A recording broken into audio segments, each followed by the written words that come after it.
तो जो अल्लाह वाले होते हैं वो इंसान पर एक निगाह डाल देते हैं तो उसकी जिंदगी में इनकलाब पैदा हो जाता है।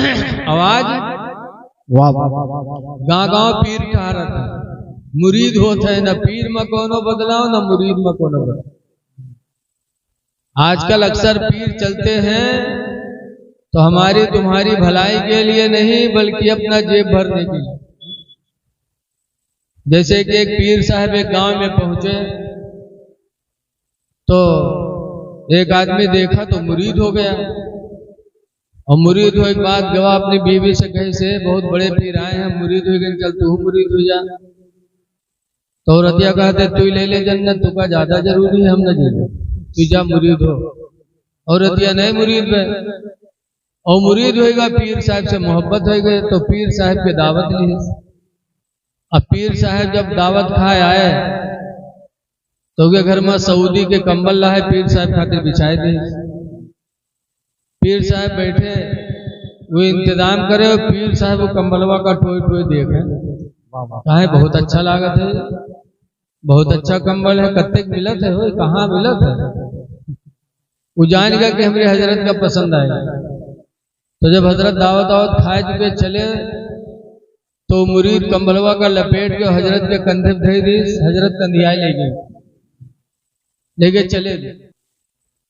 कुछ दिन के बाद फिर उसने दावत लिया तो फिर पीर साहब आए तो बिठाया, उसके बाद इंतजाम करने लगा। पीर साहब के घर में ऐसे यार बात देखे चोरन में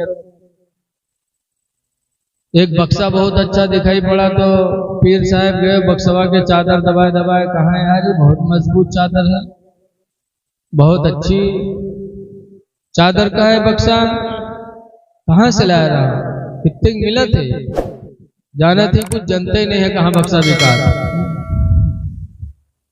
मुरीद जान गया कि हमरे पीर साहब का पसंद आएगा। जब पीर साहब खाना खाए चले वो बक्सवा उठवाए थे। बताओ 4 बजे के 6 बक्सा पीर साहब मुड़े लाद के चल दिए, तनको शर्म हया नहीं कि पीर और बक्सा ला दे जा। अब वो घर में जो औरतिया रहा बहुत परेशान, बिहार लाई पीरवा आवा था तो खाना खाता सामान उठा ली जाता। औरतों को घर के सामान से बहुत मोहब्बत, लेकिन अब मर्द मुरीद रहा तो उसके आगे कोई चले नहीं। एक मर्तबा पीर साहब बगैर दावत के चले आवे और मर्द रहा नहीं, जब दावत दियो तब तो घर इंतजाम करे। औरतिया देखी इसकी पीर साहब फिर ढपकत आवत है, औरतिया का बहुत परेशानी कही हायला आवत है, फिर कुछ न कुछ लेके गए। बौरतिया घर में गए, जो लोड़वा से मसाला बांटत रहा है पथरा से, वही लोड़वा उठाई सो आई मुहारम। जब तक पीर साहब आगे पटकी जोर से, पीर साहब पछेल के नहीं, पंजा वंजा सब फूट जाता, पछेल के। उनके बाद कहा थे लोड़वा यहाँ कहे पड़ता था, तुमको कूटे खातिर ले जलाल में कुछ समझ में नहीं आया। जब कही तो पीर साहब का लाख गड़बड़ मामला पर पीर साहब पछेले। इतने में वो आदमी जो दावत लेके बुलाता था वो आ गया। हजरत का देखे तो हजरत से मुसाफा खातिर बढ़ा। अब मुसाफा खातिर हाथ बढ़ावे और हजरत जाने पकड़े थे कूटे खातिर, क्योंकि मेहरुआ कहीं चुकी है, सोचे ने घर में पिलान बना है तो मुसाफा खातिर बढ़ावा। पीर साहब का चल पे चले गए। जब नए मुसाफा मिले तो वापस आवा, बीवी से कहे लगा है पीर साहब का कुछ कहे है रे, कहीं का है, कहीं मुसाफा नहीं मिला तो गुस्साए गए, कहीं का कहा आया रहा, लोढ़वा उठाए लिए जात रहे, छोड़ लिया वही गुस्साए गए और लोढ़वा मुहारे में पड़ रहा है।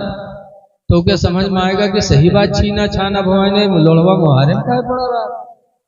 तो कही सहाय तो हमरे पीर साहब का लोढ़वा नहीं भी रे, बस दौरा उठाई लोढ़वा और दौरा कैसे है पीर साहब है पीर साहब।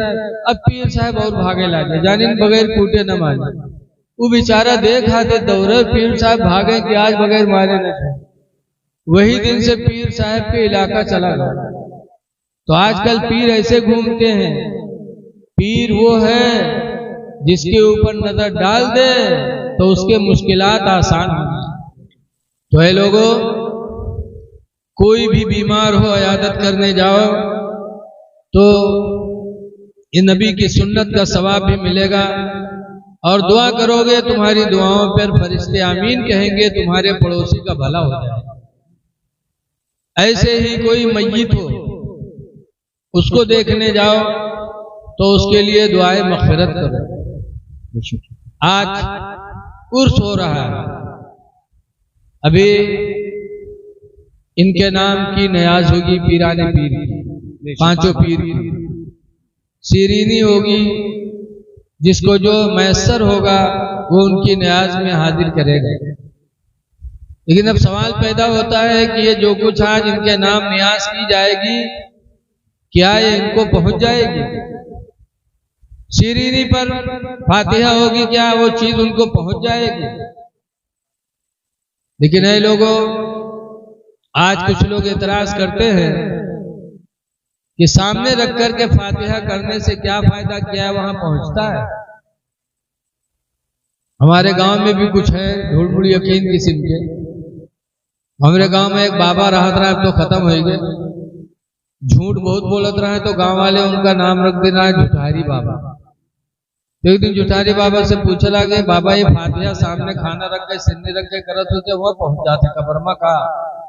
तो बाबा कहें हाँ भैया रखा था तो पहुंचते हुए, जाहिल आदमी रहा बेचारे। तो कहें जब पहुंचा तो मुर्दा खातो हुई? कहें हाँ भैया जब जाई तो खैबे करी है। तो कहें तो खात हुए तो कब्र में हगतो हुई है। जुठारी बाबा कहें हाँ भैया जब कही है तो हगवे करी है। तो कहें तुमरे मुर्दन के कब्र में बड़ी गंदगी रहा था।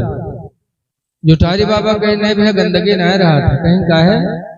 कहीं तुमरे मुर्दा तो कुछ पावत नहीं है तो दौड़ दौड़ के वही का साफ किया कर, इधर आमदनी वहां खर्चा।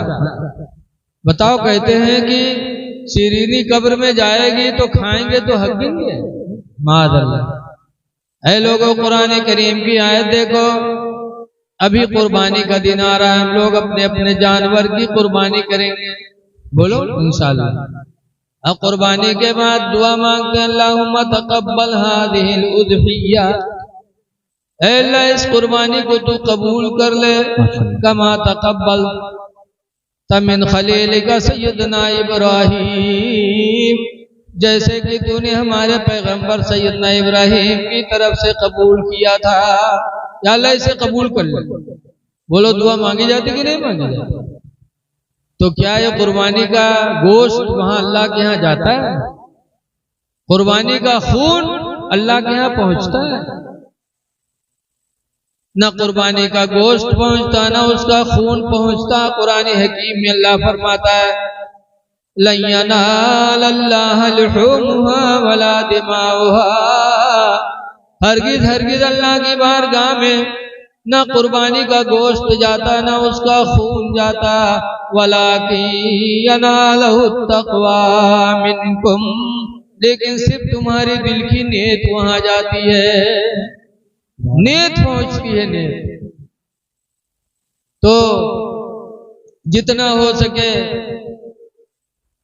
पांचों पीर के नाम, अपने माँ बाप के नाम, तमाम उम्मत के नाम, जो हो सके हम सदका करें और उनके लिए दुआए मग़फ़िरत करें।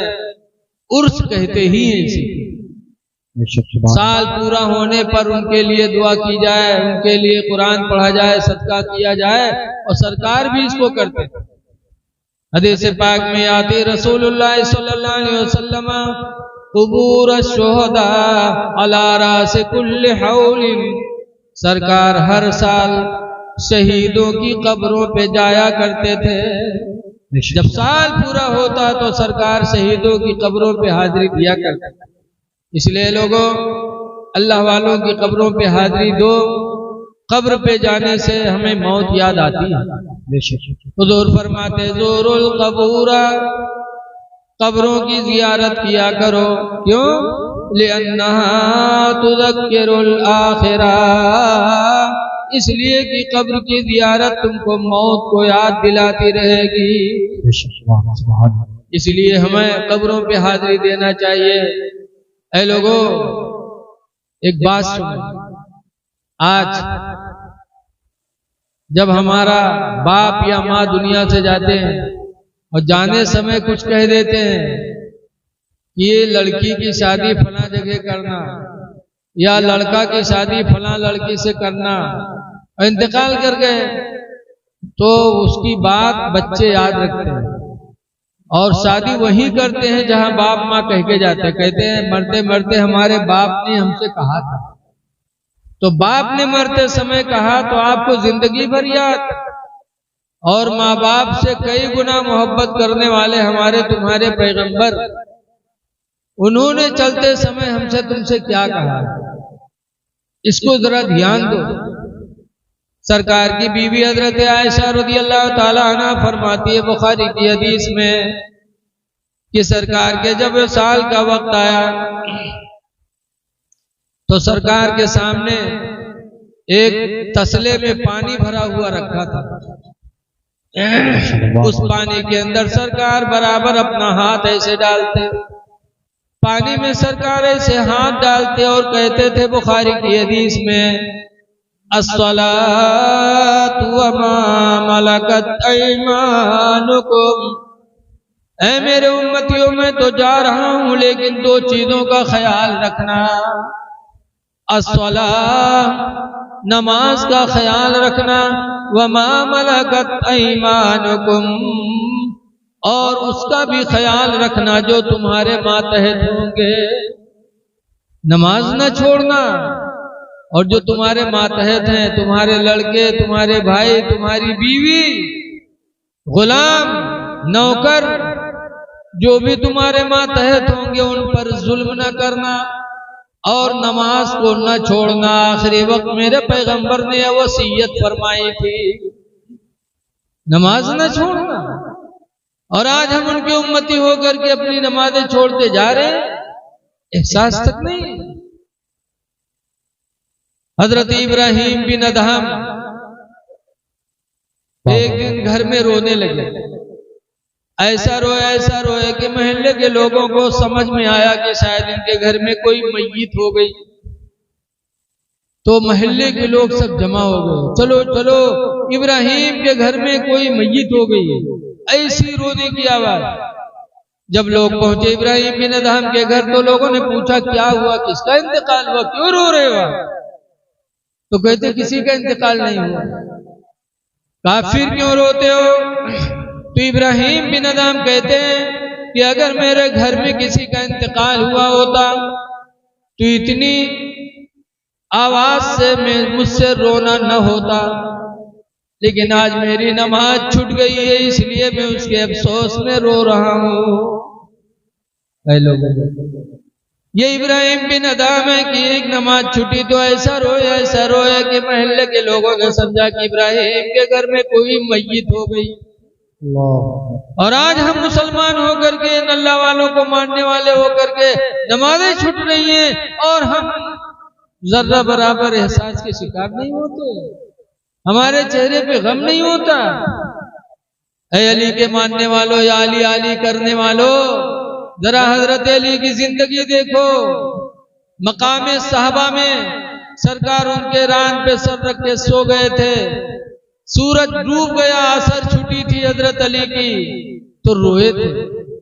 इतना रोए हजरत अली की उनके आंखों से जो आंसू गिरे नबी के रुखसार पर, तो नबी की आंखें खुली। फरमाया अली रो रहे हो? कहा मेरी असर चली गई या रसूल अल्लाह, सूरज डूब गया। हुजूर ने उंगली का इशारा फरमाया तो डूबा हुआ सूरज फिर वापस आया। हजरत अली ने नमाज असर पढ़ी। यहां मेरे नबी की कुदरत का मुशाहिदा। आला हजरत फरमाते हैं सूरज उल्टे पांव पलटे, चांद इशारे से हो चार। उंगली का इशारा किया तो चांद दो टुकड़े, डूबा हुआ सूरज को इशारा किया तो सूरज पलट आया। सूरज उल्टे पांव पलटे, चांद इशारे से हो चार। सूरज उल्टे पांव पलटे, चांद इशारे से हो चार। अवंध नजदी देख ले ताकत रसूलुल्लाह। बहुत अच्छे, कहते हैं कि वो भी इंसान हम भी इंसान, क्या नबी के अलावा किसी इंसान को दुनिया में सुना कि जिसका इशारा चांद ने माना हो? हजरत हलीमा सादिया फरमाती हैं कि रसूलुल्लाह को मैं अपने गोद में दूध पिलाती थी तो हलीमा की गोद में सरकार जिधर जिधर हाथ करते थे उधर उधर चांद चला करता था। चांद झुक जाता जिधर उंगली उठाते महद में, महद माँ की गोद को कहते थे। चांद झुक जाता जिधर उंगली उठाते महद में, चांद झुक जाता जिधर उंगली उठाते महद में, और क्या ही चलता था इशारों पर खिलौना नूर। बहरहाल हजरत अली की एक नमाज छूटी तो हजरत अली रोए थे, और आज हम अली के मानने वाले नमाजें छोड़ रहे हैं। है लोगों, अहले बैत को मानते हो तो उनके रास्ते पर भी चलने की कोशिश करो। आज हम इमाम हसन हुसैन का नारा लगाते हैं, लेकिन ये देखो कभी उनकी जिंदगी भी हमने देखा? हजरत इमाम हसन रज़ियल्लाहु अन्हु को जहर पिलाया और जहर पिए तो खून की उल्टी होने लगी। इमाम हुसैन ने देखा तो पूछा, भाईजान क्या हुआ? कहा किसी ने जहर दे दिया। कहा किसने जहर दिया? नाम बता दीजिए उसका, किसने आपको जहर दिया? तो इमाम हसन ने कहा नाम पूछ कर क्या करोगे? तो इमाम हुसैन ने कहा मैं उससे बदला लूंगा। तो इमाम हसन फरमाते हैं कि हुसैन, तुमसे बेहतर बदला लेने वाला मेरा खुदा है। मैंने अपना मामला सब खुदा के हवाले कर दिया, तुमसे बेहतर बदला लेने वाला मेरा रब है। ये अहले बैत ने हमको समझाया। अब आज हम बदला लेते हैं, किसी ने हमको तकलीफ दी तो हम बदला लेते हैं। अहले बैत ने बदला नहीं लिया। इमाम ज़ैनुल आबिदीन करबला में इमाम हुसैन के साथ थे। हजरत इमाम हुसैन को शहीद किया गया, फिर उनकी लाश पे घोड़ा दौड़ाया। किसने दौड़ाया? मालिक बिन सिनान ने। बड़ा बदनसीब इंसान था। घोड़ा दौड़ा इमाम हुसैन की लाश पे।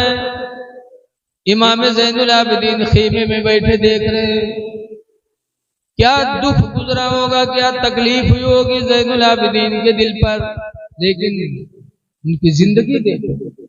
रवायतों में आता है कि इमाम ज़ैनुल आबिदीन जब करबला से वापस मदीना आए और मदीने से मक्का गए हज करने, खाने काबा का तवाफ कर रहे थे। उसी तवाफ में वो मालिक बिन सिनान से मुलाकात हो गई, जिसने हुसैन के लाश पे घोड़ा दौड़ाया था। मुलाकात हुई। मालिक बिन सिनान ने कहा, ज़ैनुल आबिदीन मैं भूखा हूं, मुझे कुछ खिला सकते हो? कहा चलो। खीमे पे लेके गए। इमाम ज़ैनुल आबिदीन ने खाना खिलाया, खा लिया। मालिक बिन सिनान तो कहा मैं रुकना चाहता हूँ। रुक गया। एक दिन रुका, 2 दिन रुका, 3 दिन रुका। ज़ैनुल आबिदीन बराबर खिदमत करते रहे उसकी। चौथे दिन कहता है मैं घर जाना चाहता हूँ। कहा ठीक, कोई सवारी है? कहा नहीं, सवारी तो नहीं। तो इमाम ज़ैनुल आबिदीन का दिल देखो, फरमाते हैं कि तुम मेरे मेहमान हो, पैदल न जाओ, मैं अपना घोड़ा तुमको नजराना देता हूं, मेरे घोड़े पे बैठ के जाओ। क्योंकि मेरे नाना रसूलुल्लाह अपने मेहमान की बड़ी इज्जत करते थे। तुम मेहमान हो मेरे, पैदल न जाओ, मैं अपना घोड़ा तुमको देता हूं। घोड़ा दे दिया। मालिक बिन सिनान घोड़े पर बैठ गया। फिर इमाम ज़ैनुल आबिदीन कहते हैं रुका। गए अंदर खीमे में और एक थैले में दिरहम दीनार भर के लाए। कहा लो, दिरहम चांदी का रुपया, दीनार सोने का रुपया। दिरहमो दीनार भर के लाए। कहा लो ये तोहफा ले लो, ये भी मेरे नाना की सुन्नत है, कि जब मेरे नाना किसी मेहमान को रुखसत करते थे तो तोहफा दिया करते थे, ये तोहफा ले लो। तो मालिक बिन सिनान बहुत घबराया दिल ही दिल में, कहता है ज़ैनुल आबिदीन तुम मुझे पहचान नहीं पाए। हाँ तुम्हें नहीं पहचान पाए? ज़ैनुल आबिदीन कहते हैं मालिक बिन सिनान सुन लो, तुम्हें तो कयामत तक नहीं भूलूंगा, तुमको नहीं पहचान सकता। मेरे बाप को करबला में शहीद किया और शहादत पर भी तुमने सब्र नहीं किया, बल्कि मेरे बाप की लाश पे तुमने घोड़ा दौड़ाया। मेरे बाप की लाश की बेहुरमती की मेरी नजरों के सामने, और मैं तुमको भूल जाऊंगा? खुदा की कसम तुम्हें कयामत तक नहीं भूल सकता, मैं खूब पहचान रहा हूं तुम मालिक बिन सिनान। तब मालिक बिन सिनान कहता है ज़ैनुल आबिदीन ताज्जुब है कि सब कुछ पहचान रहे हो, इसके बावजूद 3 दिन से खिला रहे हो, सवारी के लिए घोड़ा भी दे रहे हो, जिंदगी गुजारने के लिए मालो दौलत भी दे रहे हो, तुम्हें तो बदला लेना चाहिए। तो ज़ैनुल आबिदीन कहते क्या बदला ले लूं? कुछ नहीं, जो मेरे घर वालों ने मुझे तालीम दी है वो मैं कर रहा हूं, और तुम्हारे घर वालों ने जो तालीम दिया था तुमने करबला में।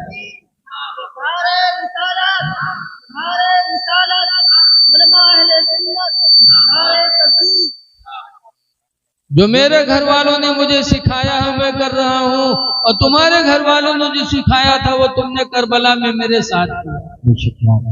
ये अहले बैत की जिंदगी है कि अपने दुश्मन को भी कभी सताने की कोशिश नहीं की है। लोगों आज हम उनके मानने वाले हैं और आपस में दुश्मनी रखते हैं।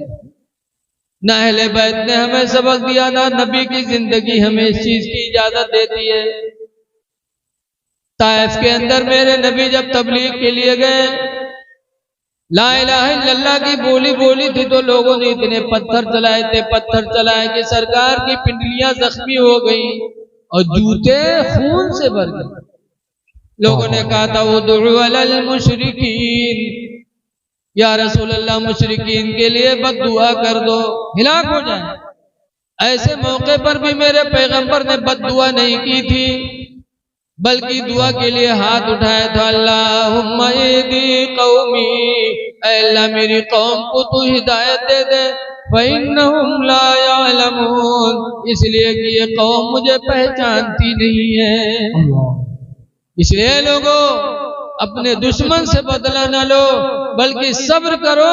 अहले बैत ने हमें सब्र का सबक सिखाया,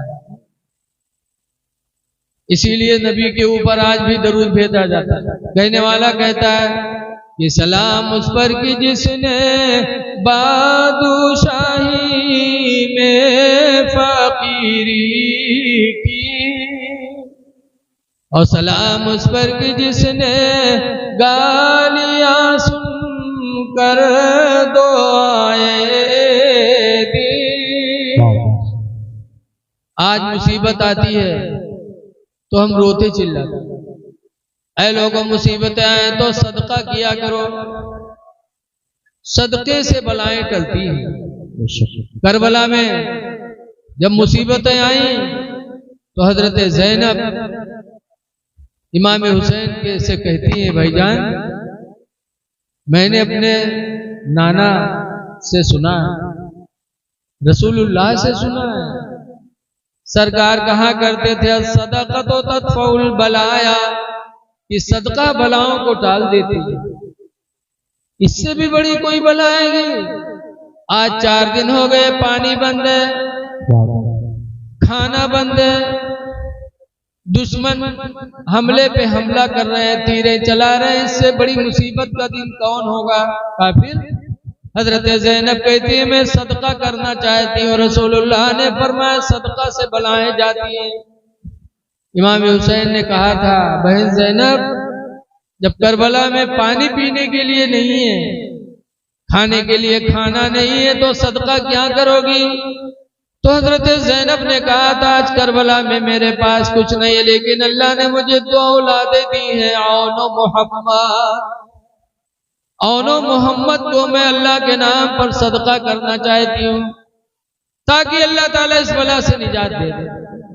पता चला अहले बैत ने हमें तालीम दी है कि जब मुसीबत आए सदका करो, सदका से बलाएं दूर हो।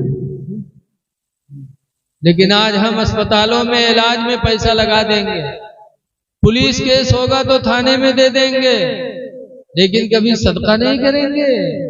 सदका से बलाएं टलती हैं। लेकिन आज हमारा आपका हाल यह है कि रुपया न जाए जान चाहे भली ही चली, वो वाला हाल। जैसे एक आदमी रहा है,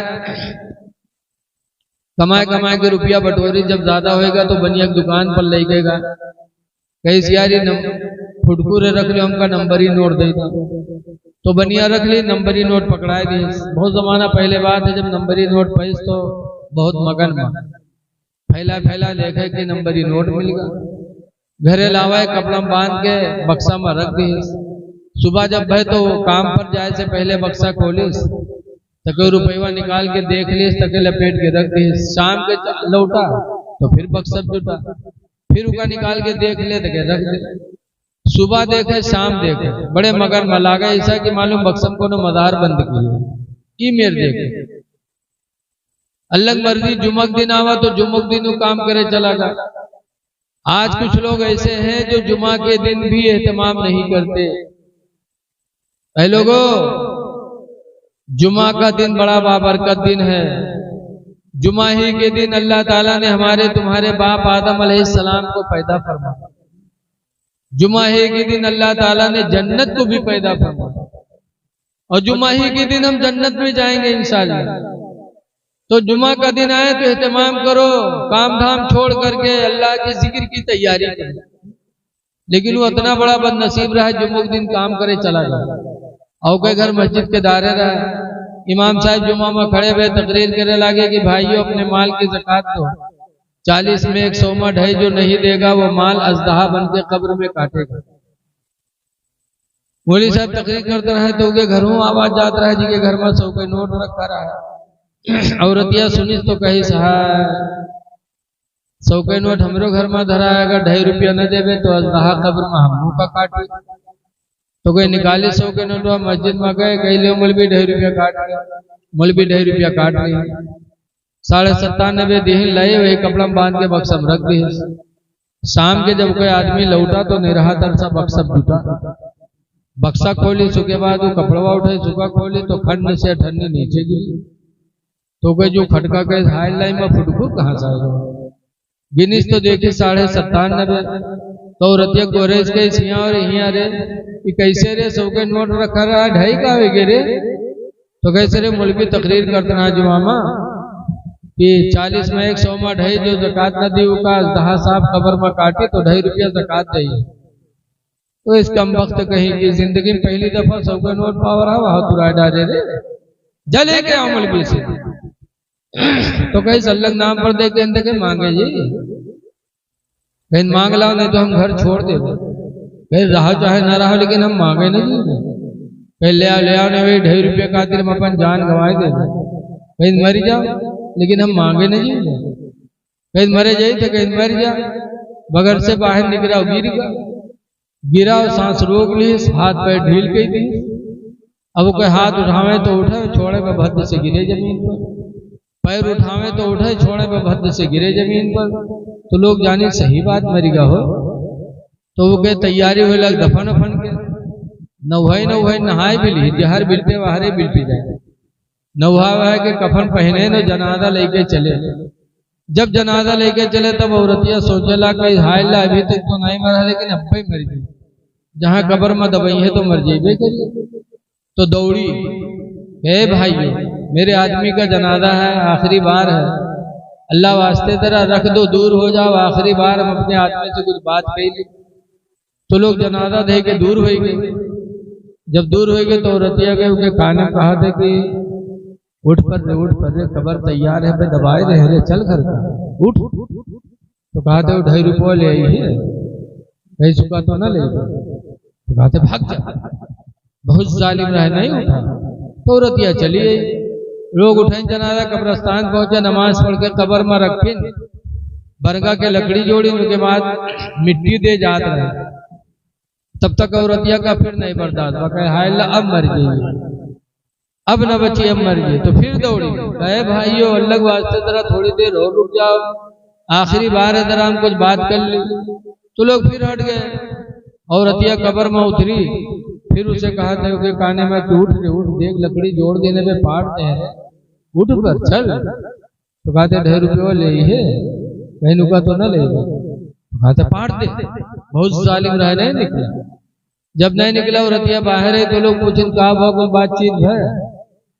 तो कहते हाँ, हमारा आदमी हमसे वसीयत की है कि हम मर गए नेकी नहीं कह पावा, लिहाजा हमारे घर मस्जिद के नाम बैनामा कर दो।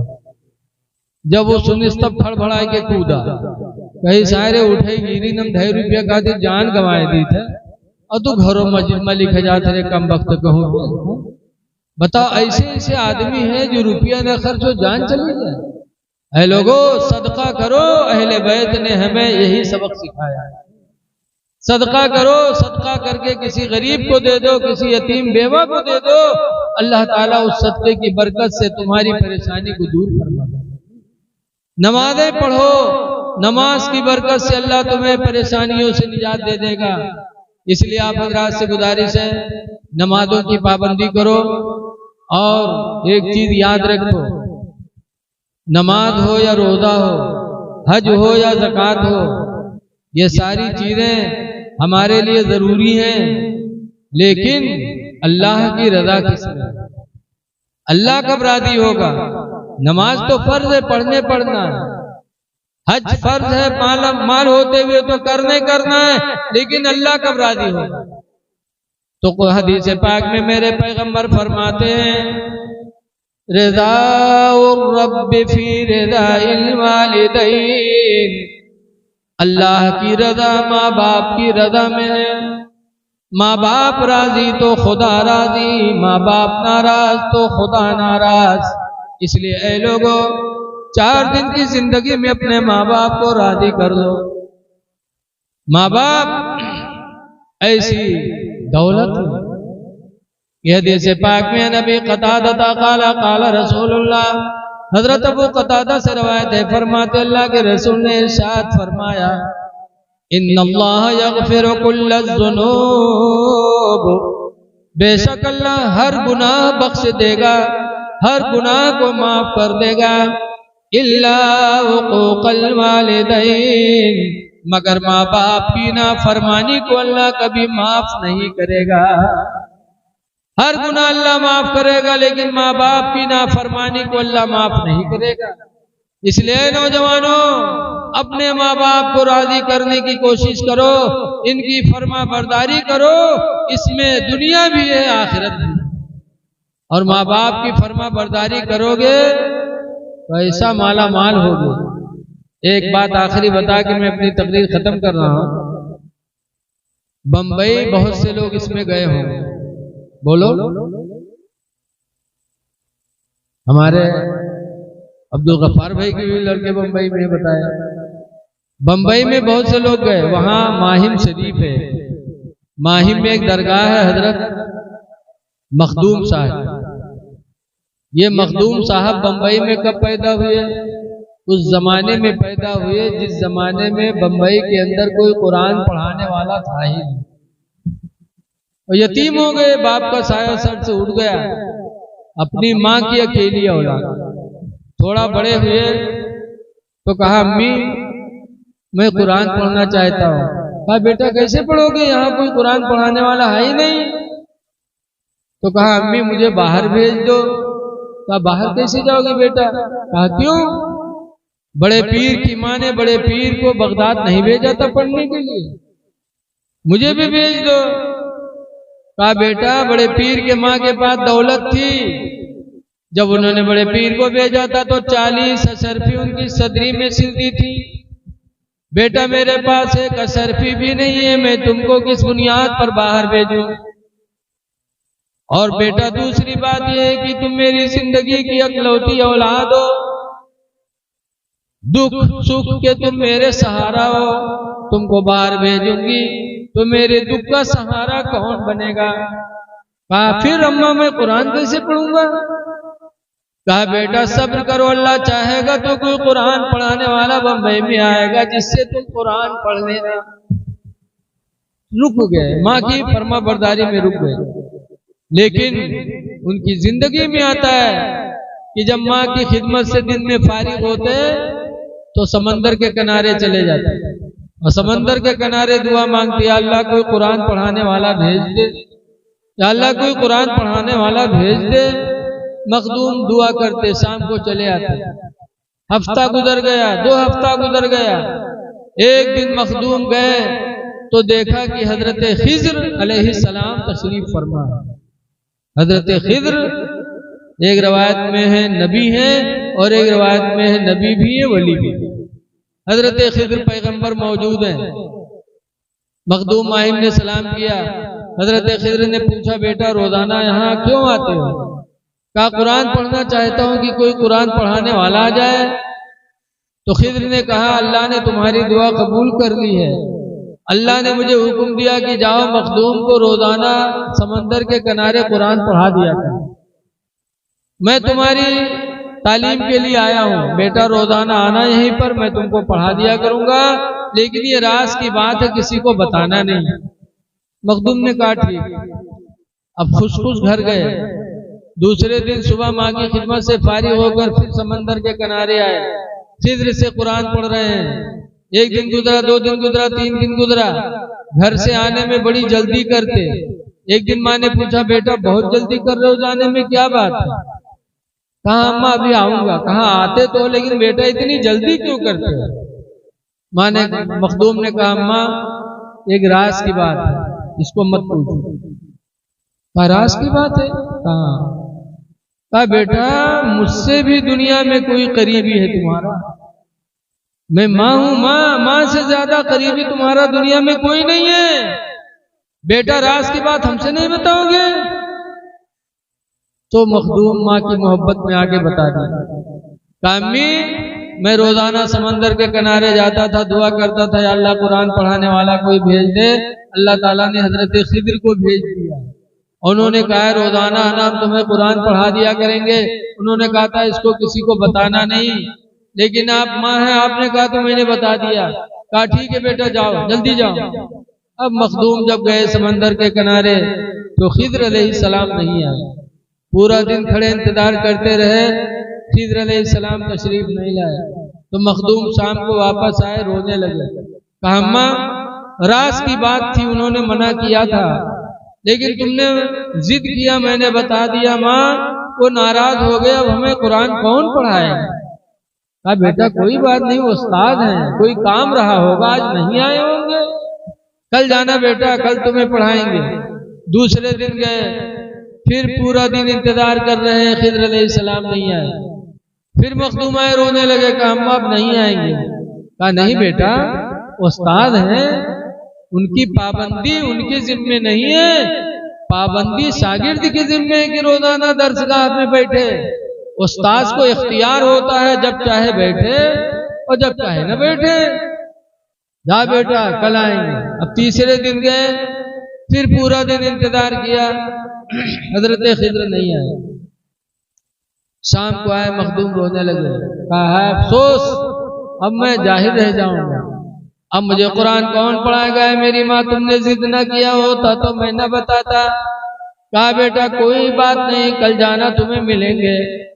रात में हजरत मखदूम तो सो गए, लेकिन उनकी माँ ने रात में उठकर 2 रकात नमाज पढ़ करके दुआ मांगी। या अल्लाह अगर मैंने अपने बेटे से कहा तो मेरे बेटे ने मेरी मोहब्बत में राज की बात बता दी, तो अल्लाह तूने खिज्र को क्यों रोक दिया? या अल्लाह खिज्र को भेज दे, वरना मेरा मखदूम मेरा नाफरमान हो जाएगा, मेरी बातों को नहीं मानेगा।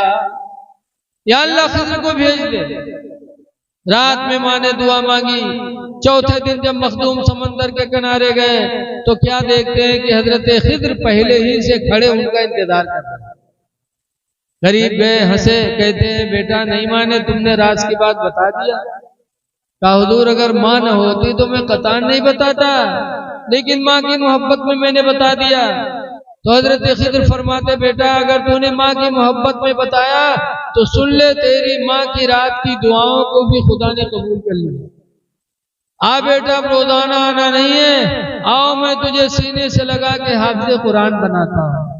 खिद्र ने मखदूम को सीने से लगाया और छोड़ा तो पूरा कुरान अल्हम्दुलिल्लाह मखदूम माहिर के सीने में मौजूद हो। शाम को आए, माँ के कदमों को बोसा था। ऐ लोगों, ये है माँ कि अगर दुआ दे दे तो जो चीज कहीं नहीं मिल सकती वो अल्लाह माँ बाप की दुआओं को तुफैल दे सकता है। इसलिए गुजारिश है कि अपने माँ बाप को राजी करने की कोशिश करो, नमाजों की पाबंदी करो और अल्लाह वालों से सच्ची मोहब्बत रखो। देखिए आप लोग, एक ऐसी जगह पे हाजिर हैं जहां पर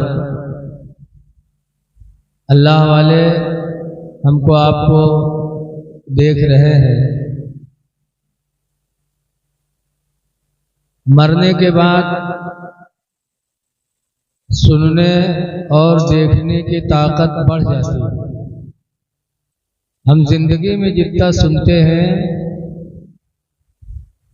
और देखते हैं, मरने के बाद ये ताकत और बढ़ जाती है।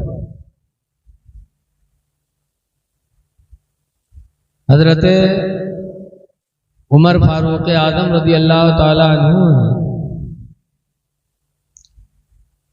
जंगे बद्र के खत्म होने के बाद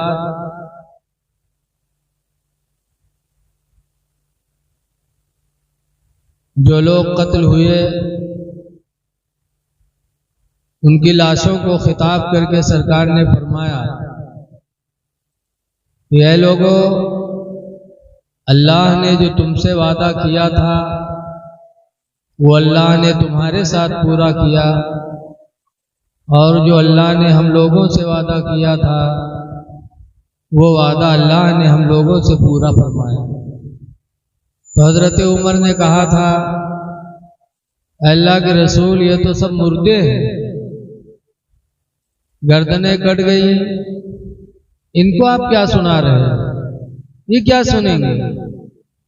तो सरकार ने फरमाया, उमर, ये तुमसे ज्यादा सुनते हैं, ये तुमसे ज्यादा सुनते हैं। पता चला कि मौत के बाद इंसान के सुनने और देखने की ताकत अल्लाह ताला बढ़ा देता है। तो आज हम जिस वली के दरबार में हाजिर हैं वो हमें आपको देख रहे हैं कि कौन मेला देखने आया है, कौन मुझसे मोहब्बत करने आया है। ये मेला नहीं है, ये अल्लाह वालों का उर्स है। यहाँ आए हो तो एक आपको नसीहत लेके जाना है कि इन्होंने कौन सा ऐसा काम किया कि इनके दुनिया से पर्दा करने के बाद भी अल्लाह की मखलूक इनकी याद में मस्त है। वो कौन सा काम करके गए? अल्लाह ताला कुरान करीम में फरमाता है, ऐनमा तकूनो, ऐ मेरे बंदो तुम कहीं भी रहोगे, युदरिकुमुल मौत, मौत का फरिश्ता तुमको पकड़ेगा। कहीं भी रहोगे मौत तुमको आएगी। वलौ कुंतुम फी बुरूजिम मुशय्यदा, अगरचे तुम मौत से बचने के लिए किसी मजबूत कोठरी में बंद हो जाओ, बहुत मजबूत कोठरी में बंद हो जाओ कि मौत का फरिश्ता हम तक ना आए, लेकिन मौत का फरिश्ता तुमको पकड़ेगा। बेशक। तो जब मौत आनी ही आनी है तो हमें मौत की तैयारी भी करनी चाहिए।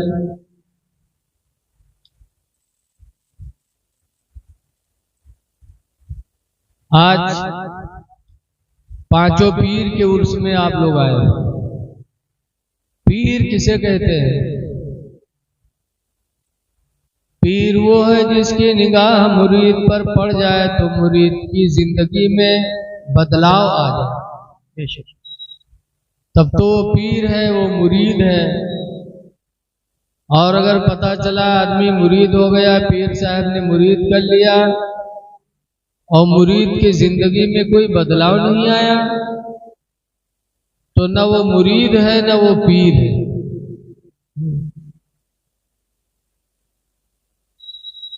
बहुत से लोग मुरीद हो जाते हैं, पीर साहब के हाथ में तौबा करेंगे कि हम झूठ नहीं बोलेंगे, हम नमाज नहीं छोड़ेंगे, हम किसी को तकलीफ नहीं देंगे, हम किसी की बुराई नहीं करेंगे, और कह के मुरीद हो गए और जर्रा बराबर उनकी जिंदगी में बदलाव नहीं आया। न नमाजी बने, न झूठ से बचे, न हराम माल से बचे, तो समझ जाओ कि न वो पीर है न वो मुरीद है। गौसे आदम सच्चे पीर थे, तो चोर पे निगाह डाली तो वली हो गया है। आज पीर गांव गांव घूमते हैं। मुरीद होना मेरे रसूल के सहाबा की सुन्नत है। सहाबा भी मुरीद हुए, लेकिन जिस चीज पर मुरीद हो गए उसी पे अटल रहे। जान गई तो गई, लेकिन वो उस चीज से हटे नहीं हो। जैसे कि हजरत इमाम हुसैन रज़ी अल्लाह ताला अन्हु की जिंदगी सामने है, सब कुछ हो गया, पानी बंद हुआ, बच्चे शहीद किए गए, लेकिन जो इमाम हुसैन का रास्ता था वो रास्ता उन्होंने नहीं छोड़ा। आज हम थोड़े से हालात बदलने पे अपना जिंदगी का मेयार बदल देते हैं। जैसे माहौल देखा वैसे ही उठना बैठना शुरू किया। ऐ लोगों, मुसलमान बन के जियो और मुसलमान बन के दुनिया से जाओ। अल्लाह कुरान करीम में फरमाता, या अय्युहल्लज़ीना आमनुत्तकुल्लाह, ऐ ईमान वालो तुम अल्लाह से डरो, हक़्क़ तुक़ातिह, जैसा कि उससे डरने का हक है, वला तमूतुन्ना इल्ला व अंतुम मुस्लिमून, और हरगिज़ हरगिज़ तुम न मरो मगर मुसलमान बन के मरो। अल्लाह कहता है मरो तो मुसलमान बन के मरो। आज हमारे जितने अफ़आल हैं, जितने हमारे अक़वाल हैं, यानी बोलियां हैं, हमारे अमल हैं, सब इस्लाम से दूर होते जा रहे हैं। आज हम बोलते हैं तो झूठी बोली बोलते हैं। अल्लाह कुरान में फरमाता, या अय्युहल्लज़ीना आमनुत्तकुल्लाह व क़ूलू क़ौलन सदीदा, ऐ ईमान वालो अल्लाह से डरो और सच्ची बोली बोलो। युस्लिह लकुम अअमालकुम, तो अल्लाह तुम्हारे अमलों को अच्छा कर देगा। अच्छी बोलियां बोलोगे तो अमाल अच्छे होंगे।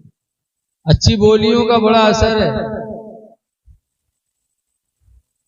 एक शख्स हजरत शिबली अलैहिर्रहमा की बारगाह में पहुंचा और कहा, हुजूर जिंदगी गुजर गई गुनाह करते करते, आज मेरे दिल ने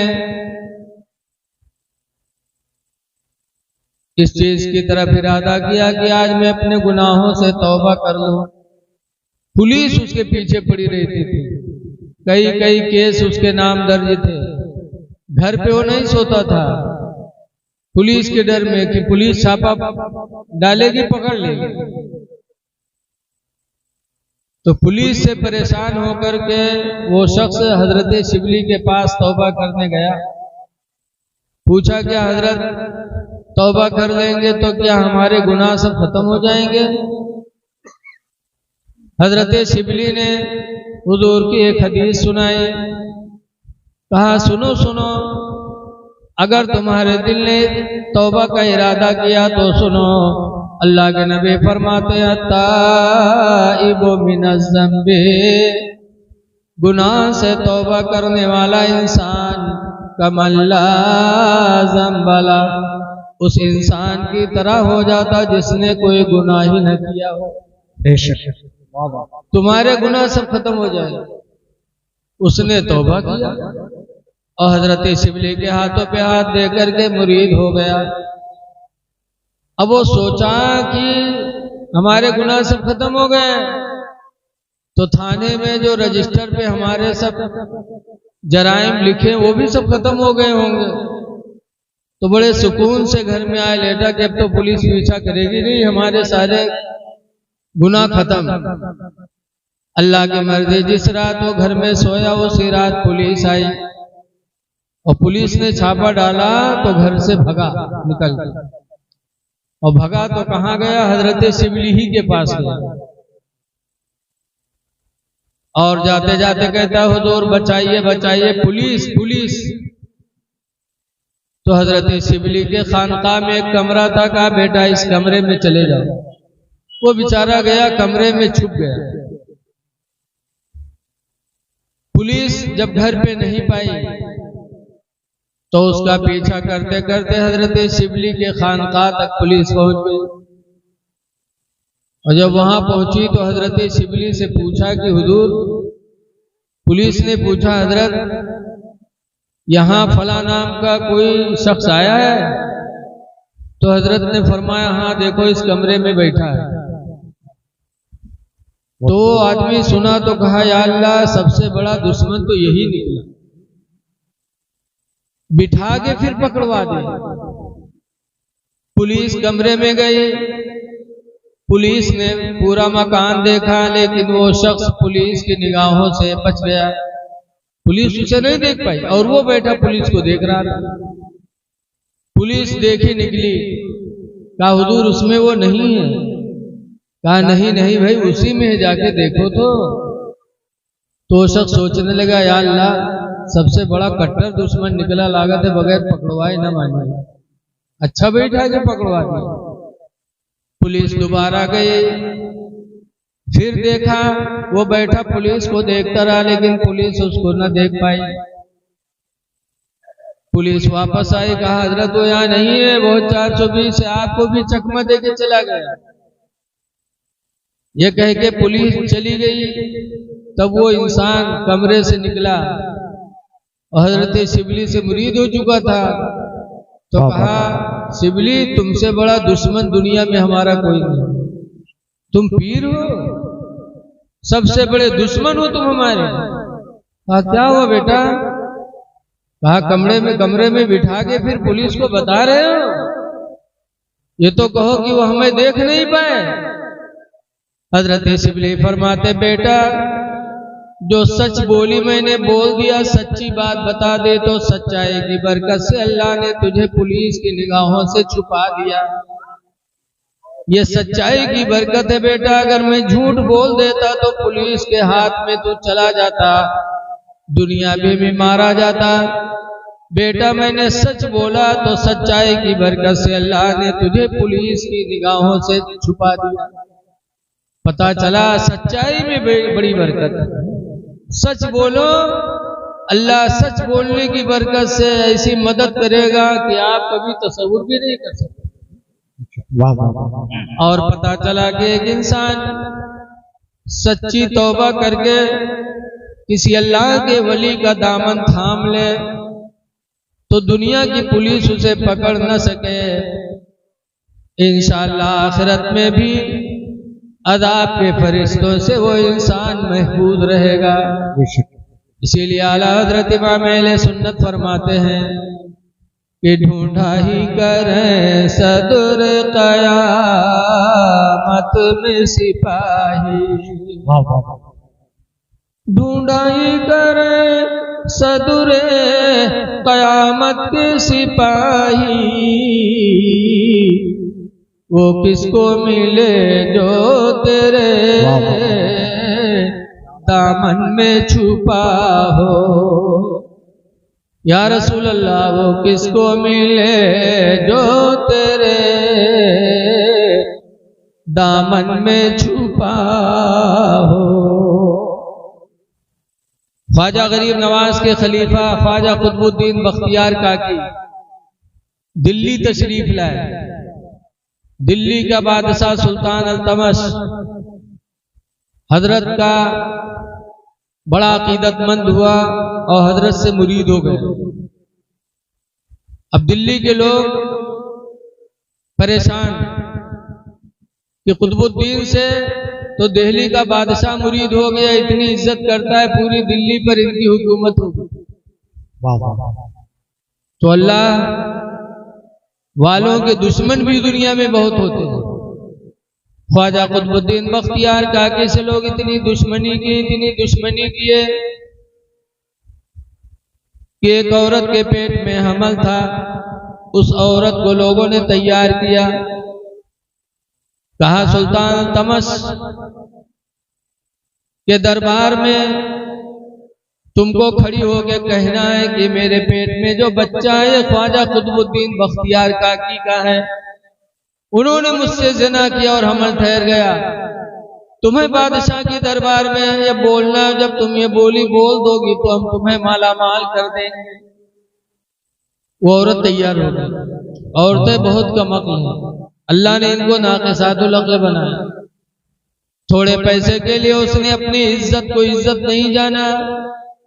सुल्तान अल्तमश के दरबार में आकर के उस औरत ने बयान दे दिया कि जिस कुतुबुद्दीन से तुम मुरीद हो, जिसके दिल्ली के लोग इतनी तादीम करते हो, इतना बुरा है कि उसने मुझसे ज़िना किया और मेरे पेट में बच्चा ठहर गया। ये बच्चा उसी का। सुल्तान अल्तमश की निगाहें बदल गई। अब पीरी मुरीदी अलग। भड़क गया ख्वाजा कुतुबुद्दीन बख्तियार काकी पर।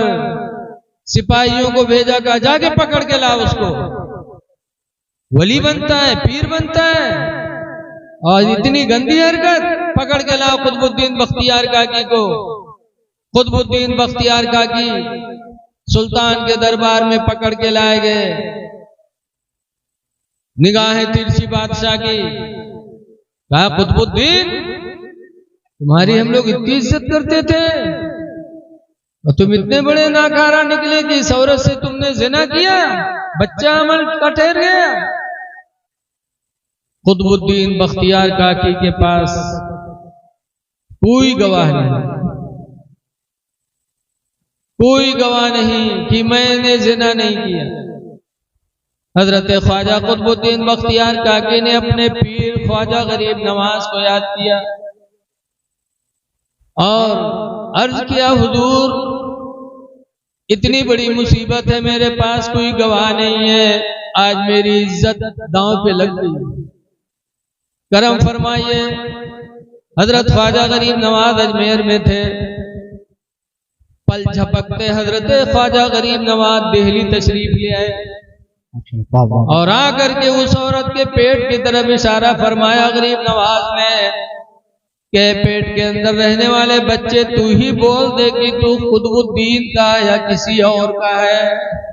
गरीब नवाज ने इशारा किया तो उस औरत के पेट से उसके बच्चे ने गवाही दिया कि कुतुबुद्दीन पाको साफ है, अल्लाह के वली है, मैं फला चरवाहे का हूँ, मेरी माँ ने फला चरवाहे से ज़िना कराया और उसी से मैं अपनी माँ के पेट में ठहरा। ख्वाजा कुतुबुद्दीन के कदमों पे सुल्तान अल्तमश गिरे, माफी मांगा। पता चला जो सच्चे पीर होते हैं वो अपनी मुरीद की हर मोड़ पर रहनुमाई करते हैं। बेशक लोगों, पीर करो तो अच्छे पीर को देखो। हुजूर मुफ्ती नानपारा मुफ्ती रजब अली रहमत व रिजवान कहा करते थे कि पानी पियो छान के और पीर करो जान के। सबके हाथ में हाथ न दे दो। बहरूपिया भी इस दौर में बहुत घूम रहे हैं। वाह वाह वाह। आज पांचों पीर के दरबार में आए हो, इनसे अकीदत रखो। कुरान शाहिद अल्लाह फरमाता है सयरल्लाहु अमलकुम व रसूलुहु, अल्लाह तुम्हारे अमल को देख रहा है और उसका रसूल देख रहा है। सब हमारी तुम्हारी दिल की दुनिया देख रहे हैं। लिहाजा आज यहां आए हो तो इनसे कुछ नसीहत लेके जाओ। आज हमारा कोई आदमी मरता है तो हम रोते हैं, इंसानी फितरत है रोना। लेकिन देखा जाता है जब कोई मरेगा तो आदमी इतना सीना फाड़ फाड़ के रोई, इतना कूटी सीना की लागत है, बेहूश जल्दी साथ बहुत गम है। और जहां तीसरे दिन सय्युम की हिंद, तो अब ठंडा अलग चल रहा है, सिगरेट अलग है, पान अलग है, दोस्तों से हंसना खेलना अलग है। पता चला वो रोना जो था वो दिखावे का था। अगर गम से रोए होते तो 3 ही दिन में आपका गम दिल से नहीं जाता। ये रोना दिखावा है। रोते क्यों? आला हजरत इमाम अहले सुन्नत फरमाते हैं आँखें रो रो के सुजाने वाले, आँखें रो रो के सुजाने वाले, आँखें रो रो के सुजाने वाले, और जाने वाले नहीं आने वाले, आने वाले। नारे तकबीर, नारे रिसालत, मसलके आला हजरत, जलसे ईद मिलादुन नबी, उर्से मुबारक। नारे तकबीर, नारे रिसालत। जाने वाले नहीं आने वाले, आने वाले। हम किसी मय्यत को देखने जाएं तो आंख से आंसू तो आएंगे ही, लेकिन हमें रोने चिल्लाने के बजाय वहां कहना क्या चाहिए? हदीस पाक है उम्मे सलमता क़ालत क़ाल रसूलुल्लाह, हजरत उम्मे सलमा फरमाती है कि अल्लाह के रसूल सल्लल्लाहु अलैहि वसल्लम ने इरशाद फरमाया इदा हज़रा अहदुकुमुल मरीदा बिल मय्यिता, जब तुम में का कोई किसी बीमार के पास जाए या किसी मय्यित के पास जाए, फलयक़ूलु खैरा, तो चाहिए कि वो अच्छी बोली बोले, अच्छी बोली बोले। बीमार के पास जाओ तो कहो या अल्लाह इसको शिफा दे दे, मय्यत को देखने जाओ तो कहो या अल्लाह इसको बख्श दे। ये बोली बोलो। क्यों? हदीस पाक में हुजूर फरमाते हैं अच्छी बोलियां बोलो इसलिए कि फरिश्ते तुम्हारी बोलियों पर आमीन कहा करते हैं। तो हमें ये बोली बोलना चाहिए, लेकिन आज हम बीमारों को देखने नहीं जाते।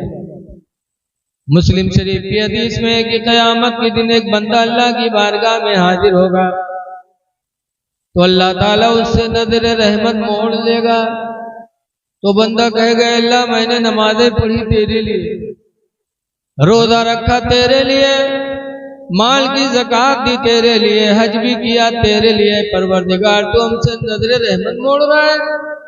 तो अल्लाह फरमाएगा मैं बीमार था तुम मुझे देखने नहीं आए, मैं बीमार था और तुम देखने नहीं आए। तो बंदा कहेगा अल्लाह तू कब बीमार हो? बीमार तो बंदे होते हैं, तू खालिक व मालिक है, तू कब बीमार हुआ कि हम देखने नहीं आए? तो अल्लाह फरमाएगा मेरे बंदे तेरा फला पड़ोसी बीमार था, तू उसे देखने नहीं गया, अगर तू उसे देखने जाता तो मैं वहां मौजूद था, मेरी तेरी मुलाकात हो जाती। पता चला कि जब कोई बीमार होता है तो अल्लाह की रहमत वहां जलवागर हो। इसलिए बीमारों के पास जाओ तो अच्छी बोलियां बोलो, अयादत करो। अयादत करना मेरे नबी की सुन्नत है। कोई भी, चाहे हिंदू बीमार हो चाहे मुसलमान बीमार हो, तुम उसकी अयादत के लिए जाओ। ये मेरे पैगंबर की सुन्नत है। हदीस पाक में अननसिन काला काना गुलाम यहूदी यखदिमुन नबी सल्लल्लाहु अलैहि वसल्लम।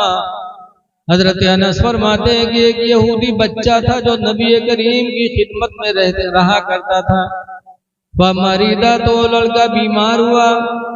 फयाती रसूलुल्लाह सल्लल्लाहु अलैहि वसल्लम यऊदुहु, तो सरकार उस बच्चे की अयादत के लिए तशरीफ लाए। सरकार उस बच्चे को देखने के लिए गए। किसके बच्चे को? यहूदी के बच्चे। और जाकर के सरकार ने दुआ मांगी तो बच्चा ठीक हो गया। जब ठीक हो गया तो सरकार ने फरमाया, सुलिम, ऐ बच्चे तू इस्लाम कबूल कर ले। जिस खुदा ने तुझे शिफा दिया है उस खुदा पर तू ईमान लिया, मैं उसका रसूल।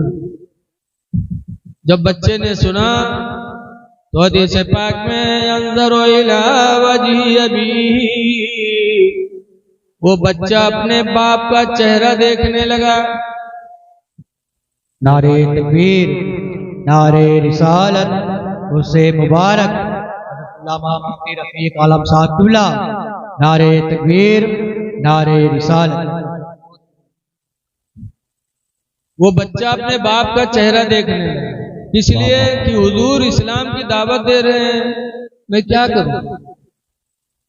जैसे आजकल बहुत से घरों में मेहमान जाते हैं और मेहमान जब किसी बच्चे को पैसा देने लगते हैं तो जो अच्छे घराने के बच्चे होते हो पैसा नहीं पकड़ते। जब मेहमान बहुत कोशिश करी है तब वो लड़का अपनी अम्मी लंग देखी, अब्बा लंग देखे कि बाहर से अगर कुछ इजाजत मिले तो ले ली, बोलो। और कुछ घर तो ऐसे है कि मेहमान जाते तो लड़का जेबे में हाथे पहुंचते, तो आदमी का मजबूरन देख पड़ता। ये घर के माहौल अलग अलग। बहरहाल वो बच्चा अपने बाप का चेहरा देखने, तो हदीस में है कि उसके बाप ने कहा, अति अबुल कासिम, ऐ बेटा अबुल कासिम, सरकार का लक़ब है। फरमाया बेटा अबुल कासिम की इताअत कर लो, जिनका अखलाक इतना अच्छा हो कि हम यहूदी हैं मुस्लिम नहीं। और तुम बीमार हुए तो तुम्हें देखने आए, तुम्हारे लिए दुआएं मांगी, अल्लाह ने शिफा अता किया। बेटा जिसका अखलाक इतना अच्छा हो उसकी नबूवत कभी झूठी नहीं हो सकती। बेटा तुम भी कलमा पढ़ो, मैं भी पढ़ता हूँ, ला इलाहा इल्लल्लाहु मुहम्मदुर रसूलुल्लाह सल्लल्लाहु अलैहि वसल्लम।